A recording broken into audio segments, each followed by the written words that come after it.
Hello students, class 10th के math के lecture में आपका स्वागत है। और आज हम क्लास 10th का चैप्टर कोऑर्डिनेट ज्योमेट्री लेकर आपके सामने प्रस्तुत हुए हैं। ठीक है, बहुत ही इजी और इंटरेस्टिंग चैप्टर है।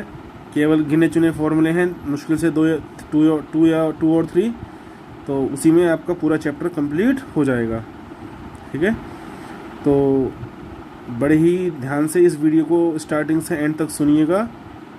ठीक है, और चाहो तो आप वीडियो सुन के नोट्स भी बना सकते हैं अपने, जो आगे बड़े यूज़फुल प्रूव होंगे।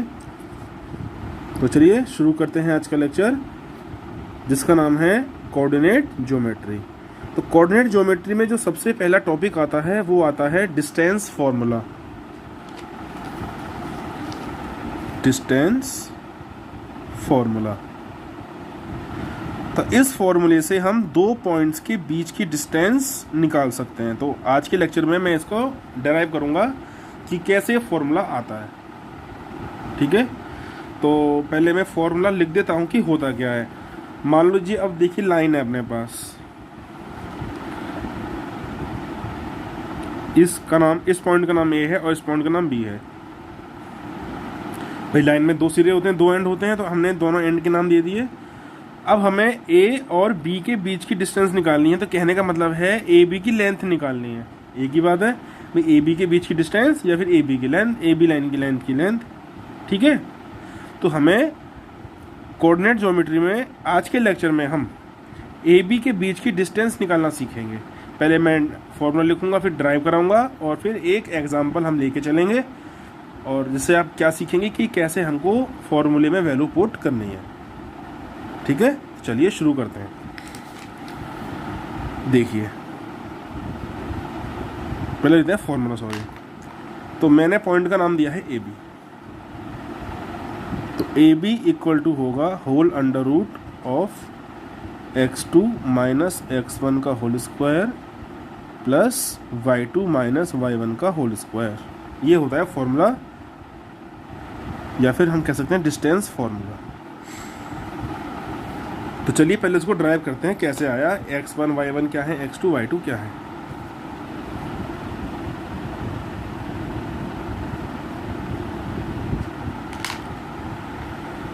तो मैंने कहा कि ये जो एक लाइन है, ए और बी पॉइंट्स हैं, ये है पॉइंट ए और ये है पॉइंट बी।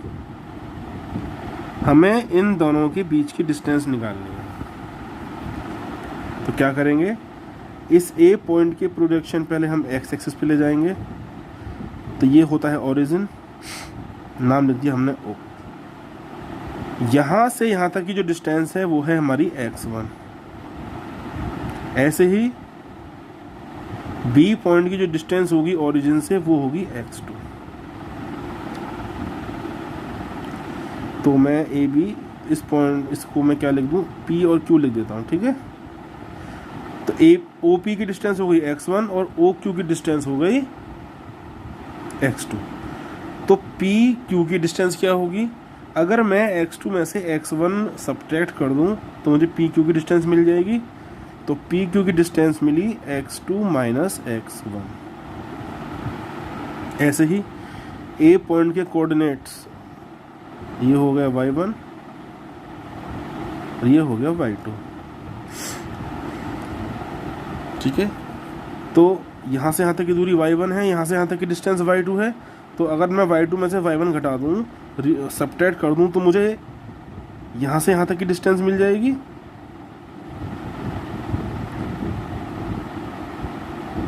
ये मैंने लाइन खींची, तो जितनी डिस्टेंस यहाँ से यहाँ तक की होगी उतनी यहाँ से यहाँ तक की भी होगी।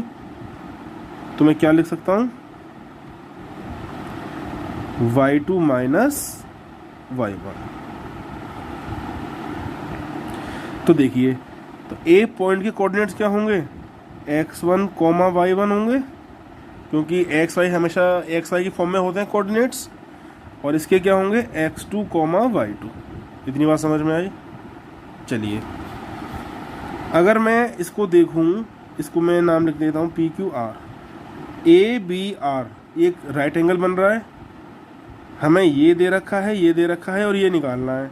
तो हम यहाँ पर पाइथागोरस थ्योरम अप्लाई कर सकते हैं। तो पाइथागोरस थ्योरम का फॉर्मूला क्या होगा इस डायग्राम के लिए?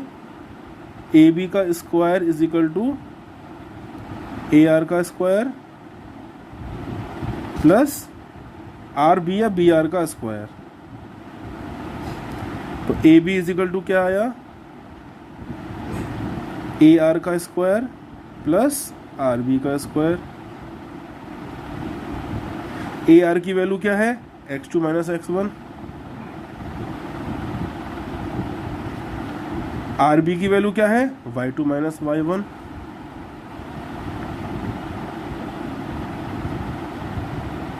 आ गया फॉर्मूला।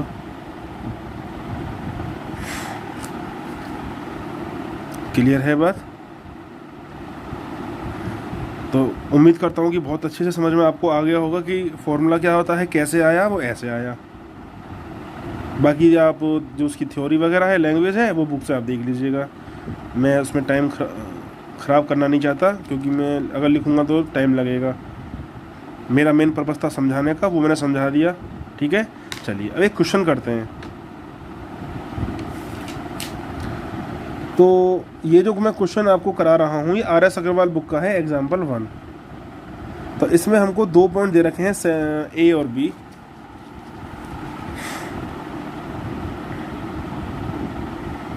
तो ए पॉइंट के जो कोऑर्डिनेट्स हैं वो हैं 7,13 और जो बी पॉइंट के कोऑर्डिनेट्स हैं वो हैं 10,9। तो अगर हम देखें तो x1 की वैल्यू कितनी है? 7 और y1 की वैल्यू कितनी होगी? 13। x2 की वैल्यू होगी 10 और y2 की वैल्यू होगी 9। तो पहले आप इसको ऐसे लिख लेंगे ताकि वैल्यू पुट करने में दिक्कत ना हो। चलिए जी, अब इन वैल्यू को हमें यहाँ पुट करना है। x2 माइनस x1, तो 10 माइनस 7 हो जाएगा, plus plus y2 minus y1, तो 9 माइनस 13। ठीक है, तो 10 में से 7 गए, 10 माइनस 7 बचा 3, तो 3 का स्क्वायर प्लस 9 माइनस 13, तो कितना बचेगा? 4, माइनस का 4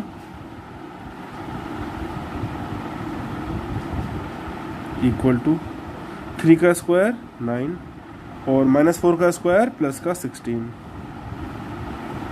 तो ए बी कितना आया? Under root 25। तो रूट 25 की वैल्यू हो गई 5। तो इस तरीके से जो ए और बी है उसकी लेंथ, या ए और बी जो 2 पॉइंट है इनके बीच की डिस्टेंस कितनी आई? 5 आई। ठीक है, चलिए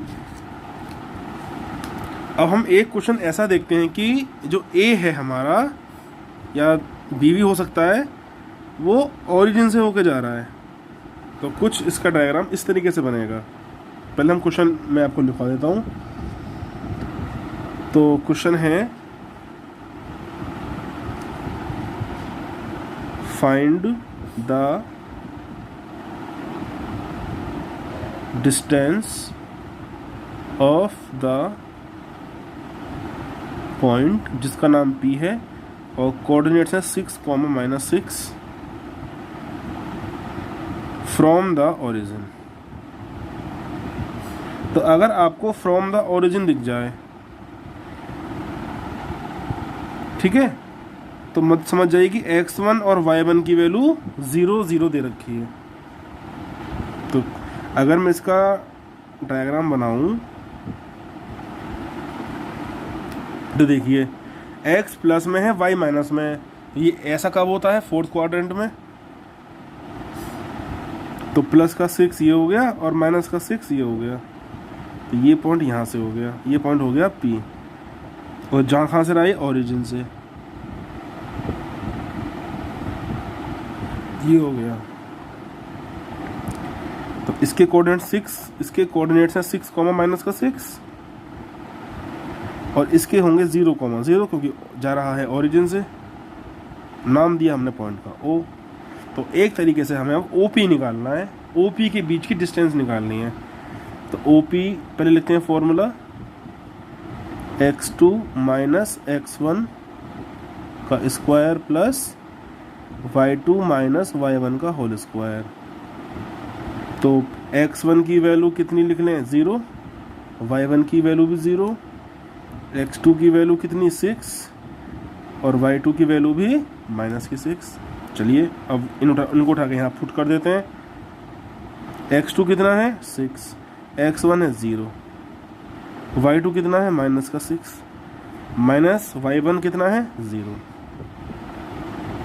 तो 6 माइनस 0 6 बचा होल स्क्वायर, -6 माइनस का 0 तो -6 बचेगा होल स्क्वायर। 6 का स्क्वायर क्या 36, -6 का स्क्वायर क्या ये भी 36 और प्लस ये आ गया तो आया 72। 72 को मैं क्या लिख सकता हूँ 36 × 2 लिख सकता हूँ। 36 रूट से बाहर आएगा तो क्या हो जाएगा 6 हो जाएगा और रूट जो 2 है वो रूट के अंदर रहेगा क्योंकि इसका कोई पेयर बना नहीं। एक 2 और होता तो ये भी बाहर आ जाता तो 6 × 2 12 हो जाता, लेकिन 2 अकेला पड़ गया तो अकेला तो जो है रूट के अंदर ही रहेगा। तो इस तरीके से O और P इनके बीच की डिस्टेंस है 6√2। तो उम्मीद करता हूँ कि आपको ये लेक्चर बहुत अच्छे से समझ में आ गया होगा। अगर आपको पसंद आए तो कमेंट में ज़रूर लिखिएगा, लाइक करिएगा और फ्रेंड्स को सेंड ज़रूर करिएगा, जो भी आपका फ्रेंड सर्किल है, ताकि उनको भी थोड़ा सा बेनिफिट हो सके। ठीक है, और कोई डाउट है तो आप मुझसे कमेंट करके पूछ सकते हैं, आपके क्वेश्चंस का आंसर ज़रूर दिया जाएगा। तो नेक्स्ट लेक्चर में आपसे फिर मुलाकात होगी। Till then good bye.